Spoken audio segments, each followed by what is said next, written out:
Well, adding schools to your conference from the group of five level is not the best available option, but sometimes it's the only one and does present more upside than downside. Are Locked On Pac-12, your daily podcast on the Pac-12 Conference. It's the Locked On Podcast Network, your team every day.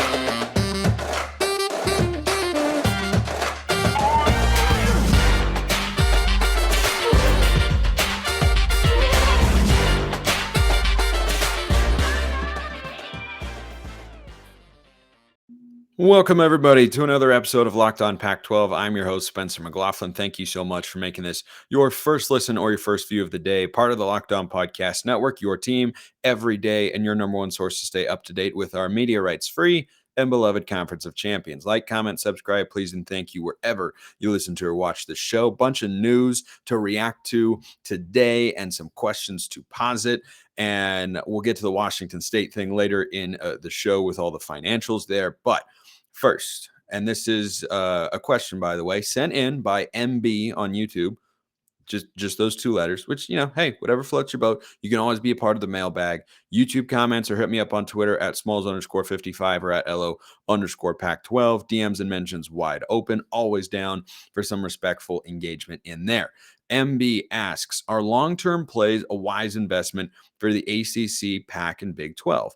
Everyone knows realignment is coming very soon. What good does it do to bank on San Diego State and SMU improving their national brand on our behalf? So I've seen and had this conversation a number of times with some of you who, phrase it in such a way that I think is true, which is it's not the way that realignment is going. It's not what, you think of a power move or an advantageous move. But when you are backed into a corner, sometimes you aren't left with a whole heck of a lot of options, right?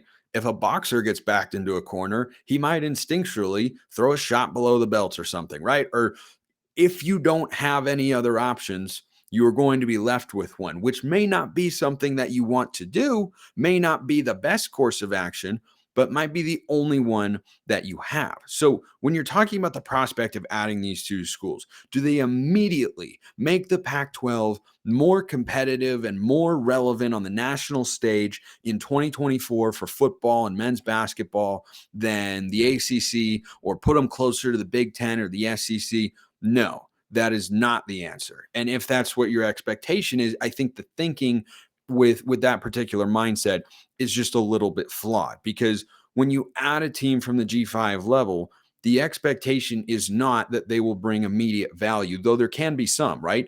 If and hopefully when the Pac-12 adds San Diego State, their men's basketball team and their program is immediately going to be able to compete in the Pac-12. They're going to be one of the top teams in the conference. At the very least, I would say top 5, maybe even top 4 or 3 if the chips are falling right for them.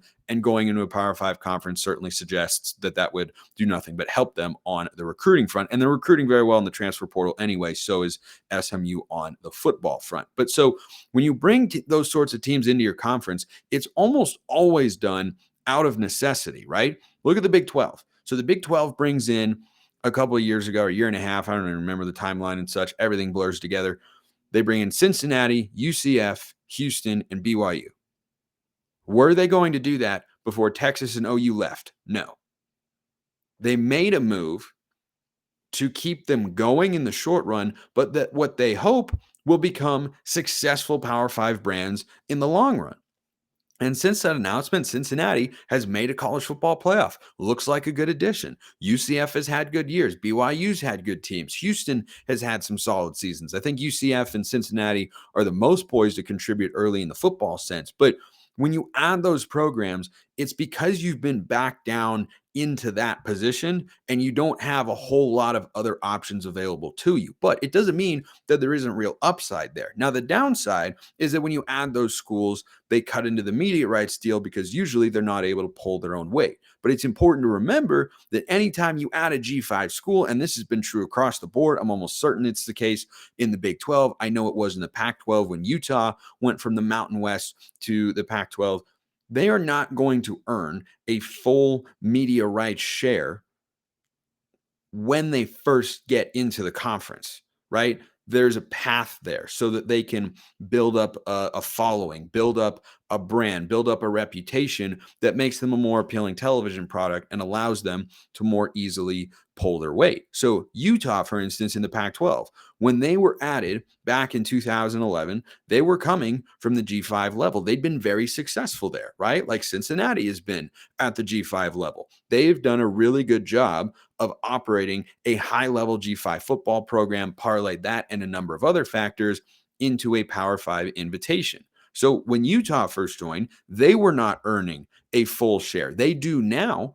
And when you look at the TV numbers that Utah generates now, they're in the middle of the conference. They're not at the bottom. But no one's suggesting that the teams that are at the bottom in terms of TV viewership, and Utah's not at the top, but they're not at the bottom. No one's suggesting the teams that are below them shouldn't be getting an equal share or that they're not providing value to the conference, right? This sort of stuff can fluctuate all the time because programs have good years and good stretches and bad stretches and whatnot. But when you're looking at these G5 institutions, you are playing a bit of a long game because you are banking on them developing into something that can become more reputable within the conference, where they can be a top 25 caliber program, where they can be a high level program that wins conference championships, for instance. And by the way, I am of the belief that San Diego State and SMU could both develop into conference champion caliber programs one day. I think that's absolutely possible for both of those schools. So that's the first part of it, is you have to look at what they can be, not just what they are now. It's not a perfect addition. It's not as strong as adding USC and UCLA, but the Big 12 and the Pac-12 are not in positions of power. They are in positions of need. And you would rather add those schools and say, okay, I understand there's some drawbacks here. What if they never get their footing and, compete in a big way or win any championships or anything like that? What if they don't, become a big television draw? I think that downside is not enough for me to look at and say, okay, yeah, you just shouldn't add them. You should just stick with the 10 teams that you have left. Everybody else is at 12 or more teams. There's a reason. And I think from, a content and programming and competitiveness standpoint, you need to have at least 12 teams in your conference. You don't want to be the one that's hanging out there with just 10 in all this realignment shuffle and such. But the other factor that comes into play here when you're talking about adding these schools is, where are they located and what else can they bring? So for San Diego State and SMU, they bring things to the conference potentially that you can't always quantify as a sports fan, but that university presidents absolutely can, and that media executives can. So Southern California is a really, really popular area. There are a lot of people there. It's a great television market. They've got great demographic numbers and everything like that. If you have a university down there, the notion that they're going to have the same level of support now, which is pretty high, by the way, now for their sports as they will in 5 years in the Pac-12, I don't subscribe to that particular notion, right? If you generate buzz, you generate momentum, you have some big games, you give them a good product, people are going to show up in greater numbers. So that's the other way that these schools can kind of overcome those potential downsides, is they bring something geographically to the table. And then there are the academic considerations and whatnot. And both schools passed the smell test for Pac-12 presidents and their standards and whatnot. But San Diego State, Southern California, SMU, state of Texas, just the idea of being in those places, right? There are hubs of, humans, literally, but, certain populations or areas of the country where you would just like to be. And no, SMU is not a big football brand right now in the state of Texas compared to other schools in the state. But there's a school that you should always think about when discussing, can they emerge as a well-respected brand in the state of Texas that has a fantastic season? There's a really, really obvious answer there. And there's an obvious answer to the question, should you go check out Bird Dogs? That answer is, of course, because summer is basically here. I mean, it's still May, so maybe some places it's more summery than others. I live in the state of Utah. It feels like summer here. And Bird Dog Shorts are the one-stop shop for your summer needs. They fit great. They look great. They're super comfortable, and their versatility is maybe their best component. You could wear them swimming. You could wear them out on a date. You could wear them on a hike. You could wear them for a summer barbecue. You could just wear them around the house, wear them to bed, wear them whenever you want. That's what makes them so great, and they are the perfect outdoor summer shorts for all of your favorite activities. Go to birddogs.com/lockedoncollege. When you enter promo code LockedOnCollege, they'll throw in a free custom Bird Dogs Yeti style tumbler with every order. That's birddogs.com/lockedoncollege. When you enter promo code LockedOnCollege, they'll throw in a free custom Bird Dogs Yeti style tumbler with every single order. Go get your next pair today. You will not regret it. Okay, so the school that I was thinking of is TCU. Now, back in 2000, and I think it was 8, 7, something like that, TCU played in the Fiesta Bowl. And TCU at the time was they might have just joined the Big 12. But let's just think about TCU right now. TCU just played in the national championship game. Would you have said that that was possible? That was something that was going to happen imminently when they first joined from the Mountain West? I'm going to go out on a limb and say the anti-G5 crowd would say no.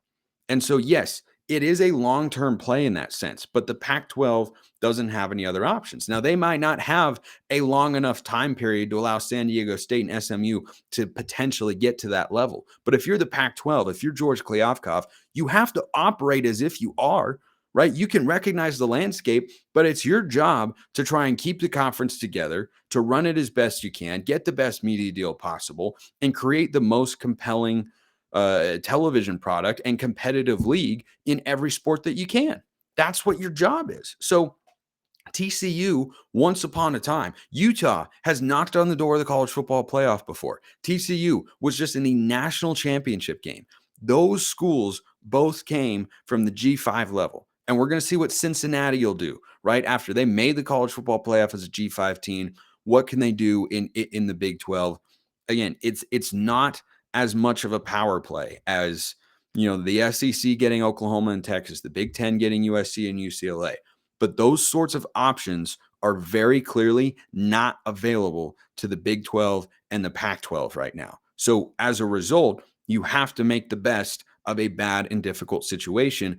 And I think finding the right schools, the way the Big 12 did and the way the Pac-12 has the opportunity to do, is the right way forward for the conference, because you have to think about and by the way, TCU took that long to get to a national championship game. They had some fantastic seasons. They're one of the biggest football brands in the state of Texas, easily, right? It's and by the way, the TV numbers back that up. They're very, very strong for being a small private Christian school. Pretty sure they're private. But Texas is up there. Texas A&M certainly is up there.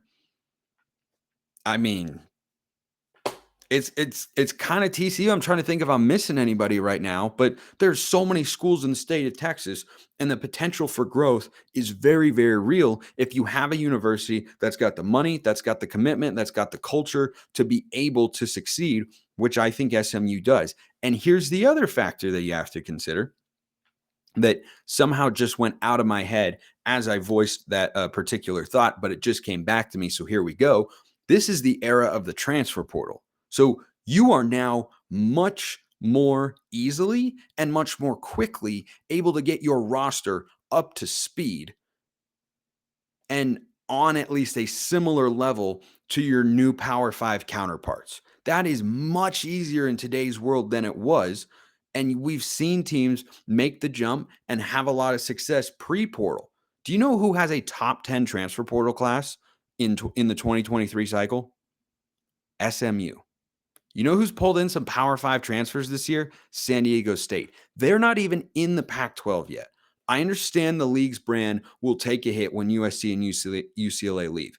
But if they're able to get the media deal together, keep everything intact, add San Diego State and SMU, it's still going to be viewed as a Power 5 conference, because the ACC, the Big 12, and the Pac-12 just won't be that different, and you'll have the Big 10 and the SEC pulling away from everybody. But it will still have the sort of pedigree to where you will have access at either of those schools to a higher caliber player. And then the way that the portal works now, you could find a really, really solid roster, I think, pretty darn quickly. And these are schools that have already been able to, show themselves capable of building those sorts of teams. SMU, curious to see what they do this year in the American without Cincinnati, Houston, and UCF. And I think they'll be one of the favorites in there. And San Diego State, after a down year, but when they've had good years, they can beat Pac-12 teams as is. So of course they could contend with and beat Pac-12 teams once they join the conference, get some more money, get better reputation, higher pedigree, all that sort of stuff. So that's my spiel on the San Diego State SMU sort of angle here in realignment. Next question here comes from Bud. Mailbag. If the Big Ten expanded to have 6 teams in the West, how likely would it be to have those teams, Pac-6, technically, I don't know if Pac-12 would be alive at that point, play each other in football each year, like leaving only 2 road games, or likely leaving only 2 road games back east? And would cold weather in the East and Midwest be a factor when those games are scheduled? So that would be up to the Big Ten Conference and how they would want to determine that. But let's take Bud's hypothetical here, which I don't think is out of the realm of possibility one day. Right now, doesn't seem super likely. But could the Big Ten one day come for Stanford, Cal, Oregon, Washington? Absolutely. Would they all jump? Probably. Oregon and Washington, almost certainly. Stanford and Cal, I suspect that answer is also yes. So if they were to do that, I don't think you would have to guarantee that they all play each other every year, but there would be some inherent level of matching them up pretty regularly in every sport. Because the reason, right, and Michael Schill, Oregon's former president, as we mentioned on yesterday's show, he's now the president at Northwestern and raised concerns about the travel component, which was like the initial takeaway. Like it felt like a July comment of 2022, but he was making it not long ago. And I think is in the mindset of, I think we should add more West Coast schools one day. So if they do that, part of the reason they'd be doing that would be to lessen the travel on the student athletes. So I think those matchups would be pretty regular. I don't know that they would all play each other, because then you run into limitations as a conference of what sort of some matchups you can schedule, right? So if you were to ensure every year that those 6 schools played each other as 5 of their 9 conference games, you now only have 4 left, 2 at home and 2 on the road. And so you could miss an opportunity to, for everyone to kind of play everybody in, the scheduling models get described in different ways. There's like a 3-6-6 sort of deal. It's this big complicated web and everything like that. But if they, required that the 6 schools out west would all play each other every year, then you would only have, so many games you could schedule against everybody else. And maybe they're okay with that, but you want Oregon to play. Like if you had all those schools, you want Oregon to play Ohio State and you want Oregon to play Michigan, but suddenly you're running out of options here, right? So it would depend on what their priorities are. If they want to just create the best matchups, you're going to involve Oregon, Washington, USC, and UCLA more than Cal and Stanford in this hypothetical with your big brands in the Big Ten, right? Your Michigans, your Ohio States, your Penn States. So you would be able to limit the travel and not make it so severe, but I feel like they would probably guarantee that they'd play 3 or 4 of the other programs for each school, right? So between Oregon and Washington, Stanford, Cal, USC, UCLA, I think the Big Ten would likely ensure that you have at least 3 or 4 matchups of those other schools, but they'd want to try and, and it's a complicated ordeal to set a conference football schedule. They're playing around with time zones. They're playing around with matchups. They're playing around with, when you can kick games off. But, the ability for a West Coast team to go all the way to Penn State, Maryland, or Rutgers, like, are you going to send USC to go across the country to play Rutgers? Maybe. But does it seem like the best use of USC's time? Because you're not going to schedule, again, if you're adding those schools, you're trying to limit the travel. So you're saying, okay, we're only going to make you go, all the way across the country so many times.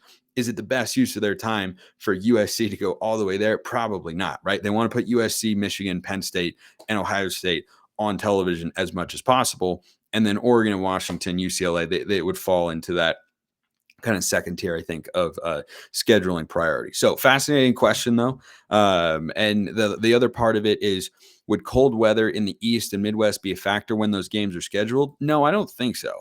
I mean, we're seeing that kind of play out with this whole Big Ten debacle right now. But on the whole, I think if you're a conference setting a schedule, your priority is to maximize television viewership and create interesting matchups. And you are not overly concerned about, well, those California kids are going to have to go. There are kids from California on every single roster in the Big Ten and in the Pac-12, right? So kids who are used to warm weather are going to play in cold weather games. Like, they're football players. They're going to be fine. They'll figure it out. So I don't think that would be a major factor of like, oh, we don't want USC to go and play and play Minnesota because it gets too cold up there. Like, they would schedule that matchup if they felt it was worthwhile and beneficial to their TV viewership. That's what their determining factor will be. Okay, let's talk about this Washington State hiring freeze for a couple minutes to wrap up today's show. So, according to Brett McMurphy of the Action Network, Washington State President Kirk Schultz says Wazoo Athletics will have a, quote, temporary freeze on all current and future vacant positions until further review, as well as a pause on non-essential travel, purchases, and new professional development because of, quote, significant decreases in Pac-12 revenue distribution as a result of overpayments from one of the conference media partners that must be resolved.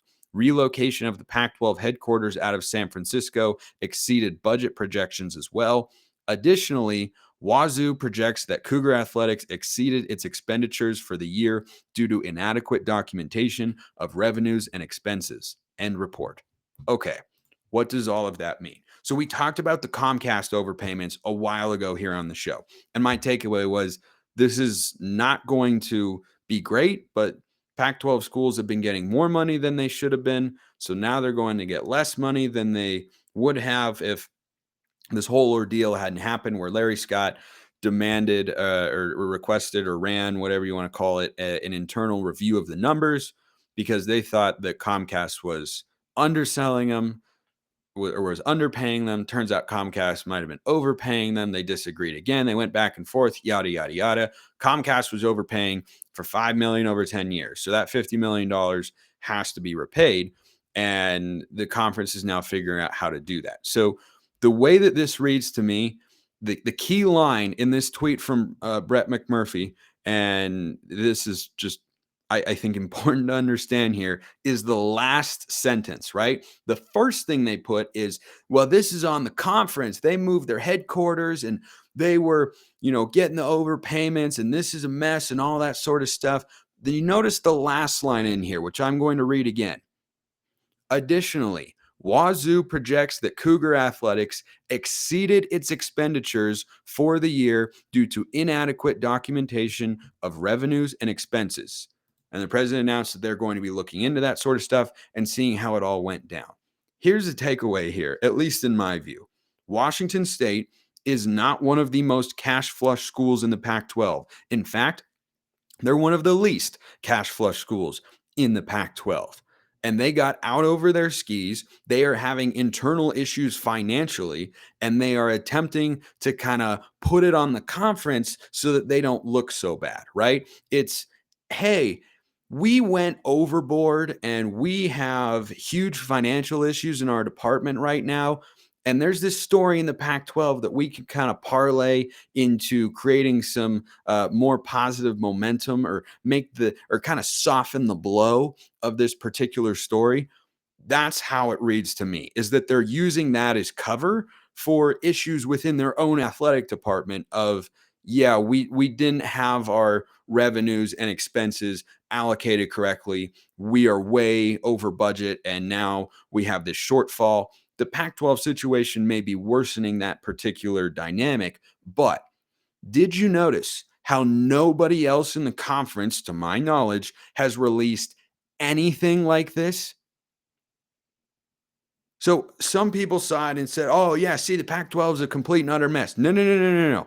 This is a Washington State problem that they are trying to duck and cover from, because I don't see anybody else in the conference saying that the overpayments from Comcast over the years that now have to be paid back, which was Larry Scott's debacle, not George Kliavkoff's.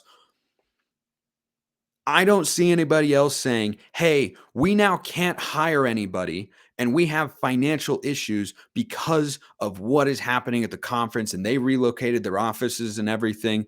I just see it happening at Washington State.